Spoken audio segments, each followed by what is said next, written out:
అన్నా చెయ్యి విక్రమ్ సైడ్ ఒక్క నిమిషం ఊళ్ళెందుకు చేపలు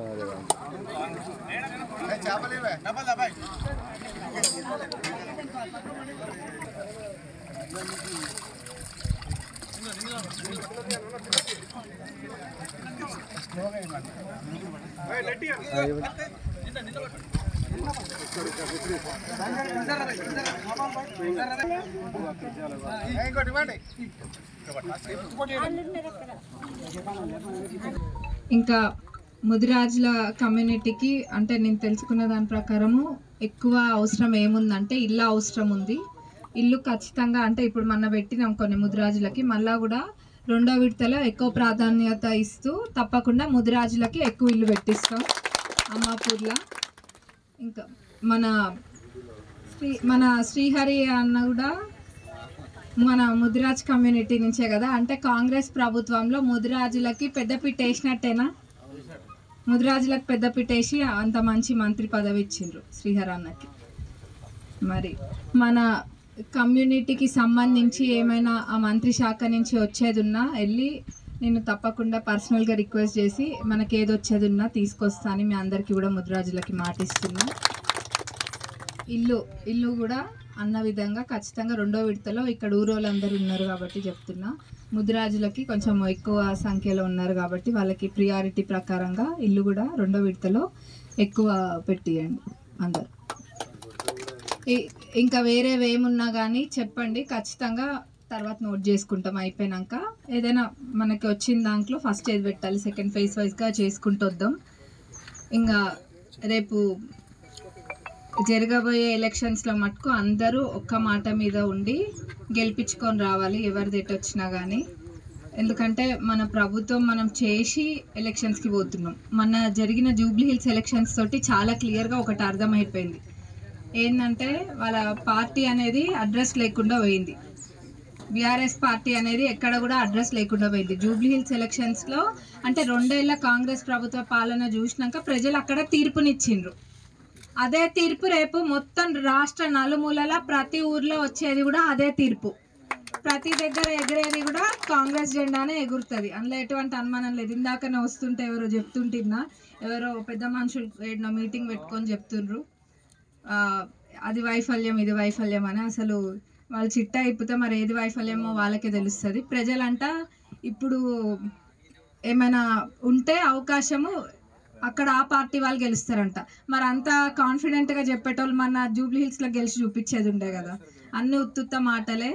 వాళ్ళ పార్టీ అనేది గల్లంత అయింది. దాన్ని ఉన్న ఏదో ఉనికి చాటుకోవడానికి ఏదో అక్కడిక్కడ అవాకులు చెవాకులు పేలడమే తప్ప ఆడ సీన్ లేదు ఏం లేదు. వాళ్ళ కారు అనేది ఎవరైనా కనిపిస్తుండ్రా ఇప్పుడు? ఏమంటుండ్రు సారు కారు బేజారు పరారు కూడా బాగా అన్న చెప్తుండు, పరారు కూడా అంట. మీరందరూ మనస్ఫూర్తిగా మనసులో ఒకటి బయట ఒకటి కాదు, మనస్ఫూర్తిగా మీరందరూ ఒక్క ఇదితోటి కలిసి చేసినప్పుడు దాని రిజల్ట్ మన ఎలక్షన్స్ లెక్క ఉంటుంది, జూబ్లీ హిల్స్ ఎలక్షన్స్ లెక్క ఉంటుంది రిజల్ట్. కాబట్టి అందరు కలిసి చేయండి. ఈ లోకల్ బాడీ ఎలక్షన్స్లో చాలా క్లియర్గా తెలుస్తుంది ఎవరేటన్నది. ఇప్పుడు నేను లోపల ఉండి నా ఇంట్లో కూర్చొని అరే నేను కాంగ్రెస్ పార్టీనేలే కానీ అక్కడ విక్రమంకి సంబంధించిన వాళ్ళకి ఇచ్చిండ్రు కదా నేనెందుకు చేయాలి పట్టు పోతే తెలుస్తుంది, అప్పుడు అవిక్రమ్ పని అవుతుంది అని నేను ఇంట్లో కూర్చొని రాజకీయ చక్రం తిప్పుతా అంటే ఇంట్లో కూర్చొని చేసింది కూడా రేపు బయటకు వెళ్తుంది. దాని తర్వాత పార్టీలో ఏం చేయాలో అది ఉంటుంది. అట్లా కాకుండా మనం ఇన్ని సంవత్సరాల తర్వాత ఇక్కడ మన కాంగ్రెస్ పార్టీ వచ్చింది కాబట్టి అందరం ఒక్క మాట మీద ముందుకు పోదాం. ఎవరి కలిబులి కబుర్లకి పోవద్దు, ఎందుకంటే చెప్పేటోళ్ళు మస్తుగా చెప్తారు. రేపు అవసరం వస్తే ఎవరు ముందుకు వస్తారు అన్నది ఒక్కసారి ఆలోచించండి. ఇప్పుడు చెప్పేటప్పుడు నేను చెప్తా, తీరాడ అవసరం వచ్చినప్పుడు అందరికన్నా ముందు బారిపోయేది నేనే. అట్లుంటుంది కథ జనాలది. మనకి ఉన్నదే గవర్నమెంట్ అన్న ఆలోచన చేసుకోండి. మనకి ఏ పనులు అయినా ఏ గవర్నమెంట్లో అయితే అని. మన ఎమ్మెల్యే నేనున్నా, పైన కాంగ్రెస్ గవర్నమెంట్ ఉంది, ఇక్కడ మన సర్పంచ్ మన ఎంపీటీసీ మన జెడ్పీటీసీ ఉన్నప్పుడే కరెక్ట్గా జరుగుతుంది ప్రాసెస్ అనేది ఏదైనా. లేకపోతే వేరే పార్టీ వాళ్ళు ఉంటే ఎంతసేపు ఆ పార్టీకి సంబంధించిన ఇదే ఉంటుంది కానీ ఇక్కడ డెవలప్మెంట్ చేస్తే కాంగ్రెస్ పార్టీకి పేరు వస్తుందని ఏది కూడా కానియరు. అయితే లెక్కలేనన్ని వడ్డీ రుణాలు వస్తున్నాయి, ఉచిత బస్సు ప్రయాణం ఉంది. వాళ్ళు ఏ చిరు వ్యాపారాలు పెట్టుకోవాలనుకున్న లోన్లు వస్తున్నాయి. బీమా ఉంది, ప్రమాద బీమా 10 లక్షలు. ఎవరైనా అకస్మాత్తుగా యాక్సిడెంటల్లీ చనిపోతే వాళ్ళకి 10 లక్షలు. ఆల్రెడీ ఆ గ్రూప్లో ఉన్న మహిళకి లోన్ ఉండి తను నార్మల్గా చనిపోయినా కానీ 2 లక్షల లోబడి లోన్ కూడా మాఫ్ అవుతుంది. ఇంకా సన్న బియ్యం అంటారా, రోజు అందరు ఇళ్లలో తింటూనే ఉన్నారు. సన్న బియ్యం తింటున్నారా? సన్న బియ్యము, ఆ సన్న బియ్యము కూడా అంటే చెప్పకుండా తర్వాత ఇచ్చినారు. అంటే చెప్పిన దానికన్నా కూడా ఏది అవసరం అన్నది చూసుకుంటూ మనం ముందుకు పోతున్నాము. అదేవిధంగా ఏ ఉన్నా కానీ రేపటి నాడు అడుగులు కూడా అట్లనే ఉంటాయి. తొర్రూరు మండల డెవలప్మెంట్ విషయానికి వస్తే తొర్రూరులో 100 బెడెడ్ హాస్పిటల్ వచ్చింది. అది పనులు ప్రారంభమైతే మాకు సర్పంచ్ టికెట్ ఇస్తా అని చెప్పి మాతోటి మొత్తం 2 నెలల నుంచి ఖర్చు పెట్టించి అంతా ఇంకా నీకే అని చెప్పి మళ్ళీ ఇంకొకరికి నువ్వే సర్పంచ్ అని లేపి మమ్మల్ని నాగం చేసి ఆయనకిస్తే మేము ఉన్నది అమ్ముకున్నాము. అట్లా చాలా మందిని వాళ్ళ పార్టీలో కూడా వాళ్ళు ఎక్కడేం డెవలప్మెంట్ జరుగుతుందన్నది మీకు తెలియాలంటే చెప్తా. సిఆర్ఆర్ ఎంఆర్ఆర్ మొత్తం కలిపి రోడ్ల అవి ఇవి ఒక 60 కోట్ల పైబడి అవి వచ్చినాయి. మళ్ళీ ఎస్టీవీ రోడ్లకి మన అడ్లూరి లక్ష్మణ్ గారు మంత్రి వర్యులు ఒక 30 కోట్ల పైబడి అవి ఇచ్చినారు మొత్తం తండలకి వాటికి. ఇంకా ఇంటిగ్రేటెడ్ స్కూల్ కొడకండ్ల 200 కోట్లకు పైబడి అది. పాలకుర్తి చెన్నూరు రిజర్వాయర్ 1000 కోట్లు అది. ఇంకా సబ్స్టేషన్ దేవరుప్పల 131 కోట్లు. మన తొర్రూరులోనేమో మినీ ట్యాంక్ బండ్ వాళ్ళు చేసిండ్రా?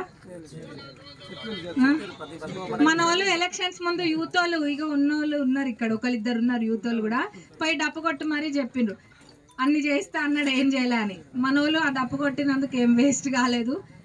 ఎక్కడెక్కడైతే మనం మాట ఇచ్చినామో పాలకుర్తి చెన్నూరు రిజర్వాయర్ది మన మేనిఫెస్టోలో పెద్దది, అది కంప్లీట్ అయిపోతుంది. అది ఆల్రెడీ చేయలేదు. 8 ఏళ్ళకి వెళ్ళి కూడా ఆ ట్యాంక్ బండ్ చేయలేవు. అన్ని కల్లిబుల్లి కబుర్లు చెప్పి అంటే మాటలతోటి కాలము వెళ్ళబుచ్చిండ్రు అంతే జనాలకి. ఇంకా ఏది ఉన్నా కానీ అదే విధంగా మనం చేస్తాము. కొడకండ్లలో టెక్స్టైల్ పార్క్ అని చెప్పి అదైతే నేను నిజంగా ఆశ్చర్యపోయినా. వాళ్ళు ఎప్పుడు చూసినా పాపం కొడకండ్లలో పద్మశాలీలు ఎక్కువ ఉంటారు. వాళ్ళు వచ్చి అడిగేటోళ్ళు, మా టెక్స్టైల్ పార్క్ మా సారు చేసిండు ఉంటారు కదా, ఆడిడొకళ్ళు ఇద్దరు వాళ్ళు అభిమానులు, వాళ్ళు మోసపోయిన వాళ్ళు ఉంటారు కదా, వాళ్ళు వచ్చి అప్పుడు ప్రారంభించిండ్రు. అదెందుకు పనులు కావట్లే అంటే నేను ఇట్లనే డిపార్ట్మెంట్ వాళ్ళని పిలుచుకొని కూర్చోబెట్టుకుంటే అయ్యో అసలు దానికి అడ్మినిస్ట్రేటివ్ శాంక్షన్ లేదు, ఫౌండేషన్ స్టోన్ వేసి పెట్టింది. ఎప్పుడు ఎలక్షన్స్ ముందు అంటే చెవులో పూలు పెట్టే కార్యక్రమాలు ఎన్నో చేసిండ్రు. జస్ట్ ఎలక్షన్స్ కోసమే ఎలక్షన్స్ ముందే చేసిన పనులు చాలా ఉన్నాయి. శాంక్షన్ లేకుండా చేసిన పనులు పాలకుర్తి అటువైపు 30 కోట్లది నేను వచ్చినాక నేను ఫైనాన్షియల్ క్లియరెన్స్ 31 క్రోర్స్ నేను వచ్చినాక ఫైనాన్షియల్ క్లియరెన్స్ 30-40 సార్లు సెక్రటరియట్లో తిరిగి నేను తీసుకొచ్చిన. అంటే అప్పుడు కాంట్రాక్టర్లు కూడా ఎంత ఇదిగా ఉండే అంటే మాటే శాసనము మాటే శిలాశాసనం అన్నట్టుగా అయిపోయింది. ఆడ శాంక్షన్ లేకుండానే పనులు ప్రారంభించేసిండ్రు. ఇప్పుడు వాళ్ళు అది లేకపోతే నిండా మునిగేటోలే కదా చేసిన పని. అంటే ప్రతి ఒక్కళ్ళని కూడా ఈ రకంగా మోసం చేసి మళ్ళీ మోసం చేయడానికి మళ్ళీ ఊర్లలోకి వస్తుండ్రు. జనాలు కూడా ఏం ఊకునేటట్టు లేరు. తర్వాత ఇంకా సర్పంచ్లది కూడా ఒకరిద్దరు వచ్చి చెప్తుండే అనమాట. ఉత్తగా ఉన్నప్పుడు నార్మల్గా అందరం ఎక్కువ హడావుడు ఉంటుంది కాబట్టి హడావుడు లేనప్పుడు ఒకరిద్దరు వచ్చినప్పుడు చెప్తుండే, అందుకెళ్ళి ఇందుకు వచ్చిన వాళ్ళు చెప్తుండే. బాగా తెలుసు. రేపు జరగబోయే లోకల్ బాడీ ఎలక్షన్స్ ఇంకా మళ్ళీ అసలు అక్కడిక్కడ ఎక్కడనో మూలకున్నోళ్ళు కూడా మళ్ళీ కనిపించద్దు వాళ్ళకి. ఇప్పుడు మనం ఏమి వాళ్ళ లెక్క చేయట్లే.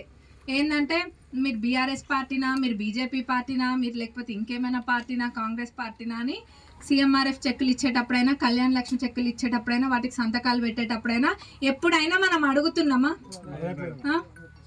వాళ్ళు ఏం చేసేటోళ్ళు కండువాగా అప్పుకుంటేనే నీకు చెక్ ఇస్తాం, లేకపోతే ఆ చెక్కు మురిగిపోని అవసరమైతే చెత్త కుప్పలు వేస్తాం, కానీ నీకు మటుకు దానికి ఉపయోగము నీకు అందే విధంగా అయితే మేము చేయమన్నట్టు వాళ్ళ ఆలోచన ఉండే.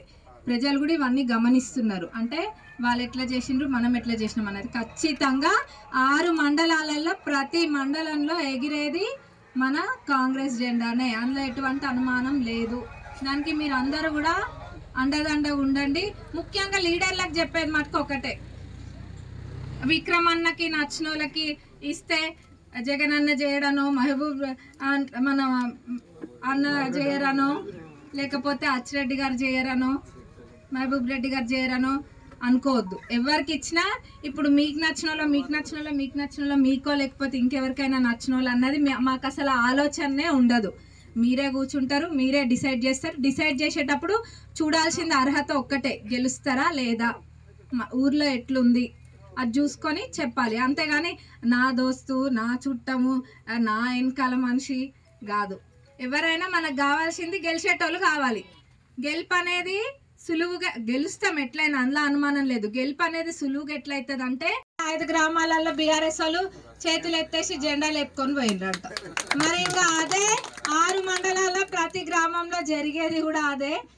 ప్రజలు చూసిండ్రు ఓపిక పట్టిండ్రు. ఒకసారి అంబులెన్స్లో వచ్చే, ఇంకొకసారి ఇంకెందులోనో వచ్చే, ఏ దళితుడిని ముఖ్యమంత్రి చేస్తాని, దళితులకు 3 ఎకరాల భూమి ఇస్తాని, డబల్ బెడ్రూమ్ వస్తే అల్లుడేడా కోడలేడా బర్రెనేడా కడతాం గొర్రెనేడా కడతాం అని అన్ని ముచ్చట్లు చెప్పిండ్రు. పెద్ద పెద్ద ముచ్చట్లు చెప్పిండ్రు బీఆర్ఎస్ వాళ్ళు. కానీ చేతల కాడికి వచ్చేసరికి అది ఇంత చెప్తే ఇంత చేస్తే ఇంత అనమాట. చారాన చేస్తే బారాన ప్రచారం. కానీ మనం బారాన వేసుకొని చారాన చెప్పుకోవాలని అనుకోవట్లేము. ఎందుకంటే ఇప్పుడు మీరు 200 యూనిట్ల కరెంట్ వస్తుంది, అది మనకి ఇంటికి ప్రత్యేకంగా చెప్పనవసరం లే కదా. నెలకి 800 నుంచి 1000 రూపాయలు ఆదా అవుతుంది. బస్సు మహిళలకు ఉచిత ప్రయాణం అంటే ఎంప్లాయీస్ అయినా కానివ్వండి, చదువుకునే పిల్లలు ఎక్కడికి వెళ్ళాలంటే రెగ్యులర్గా తిరిగేటోళ్ళకి 2000 నుంచి 3000 ప్రతి నెలకి ఆదా అవుతుంది. అవునా కదా. ఇల్లు కూడా నియోజకవర్గానికి 3500 ఇల్లు అనేది వచ్చిన మాట వాస్తవము. మన కళ్ళ ముందు ఇల్లు కట్టుకుంటున్నారు, అది జరిగింది. ఇంకా 2 విడతలు ఉన్నాయి. మన ఊర్లో ఎవరైతే పేదవాళ్ళు ఉంటారో 3వ విడత అయిపోయేసరికి ఇల్లు లేదు అనేటోళ్ళు ఎవరు కూడా ఉండరు. ప్రతి ఒక్కరికి కూడా ఖచ్చితంగా ఇల్లు వస్తాయి. 2వ విడతలో ఇంకొంచెం వెసులుబాటు కూడా ఉంటుండొచ్చు. ఖచ్చితంగా ఏదో ఒకదానికి వెసులుబాటు కల్పిస్తారు. 3వ విడతకు వచ్చేసరికి ఇంకా కొన్నిటికి వెసులుబాటు కల్పిస్తారు. వెసులుబాటు అంటే వెనకట ఇంద్రమ్మ ఇల్లు వచ్చిన వాళ్ళకి ఇప్పుడు రాదన్నట్టుగానో అట్లా ఉన్న వాళ్ళకి 2వ విడతలోనో 3వ విడతలోనో తప్పకుండా వాళ్ళకు కూడా వెసులుబాటు కల్పిస్తారు. ఎందుకంటే అందులో కూడా చాలా పేదవాళ్ళు ఉన్నారు.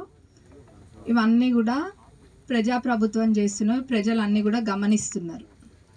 మహిళలకైతే ఇక్కడ మహిళల గెలిపే ఉంది, ముందేం లేదు. మనకు ఎదురుగుండేది గెలుపు ఒక్కటే ఉంది. అది మరి గెలిపించుకొని తీసుకొని రావాలి. లీడర్లు అందరు ఉత్తప్పుడు లీడర్లు అందరు బడా లీడర్లే. ఇప్పుడు తెలుస్తుంది ఎవరు బడా లీడర్ అని. మీరు గెలిపించుకొచ్చినప్పుడు మన సొంత ఊర్లో మనం గెలిపించుకొచ్చినప్పుడే మనం బడా లీడర్. పక్కనూరిది పక్కన పెట్టి ఫస్ట్ మన ఊరి పైన మనం కాన్సన్ట్రేట్ చేస్తాం. అసలైన తొలి వెలుగు. ఫాలో వాట్సాప్ @తొలి వెలుగు official.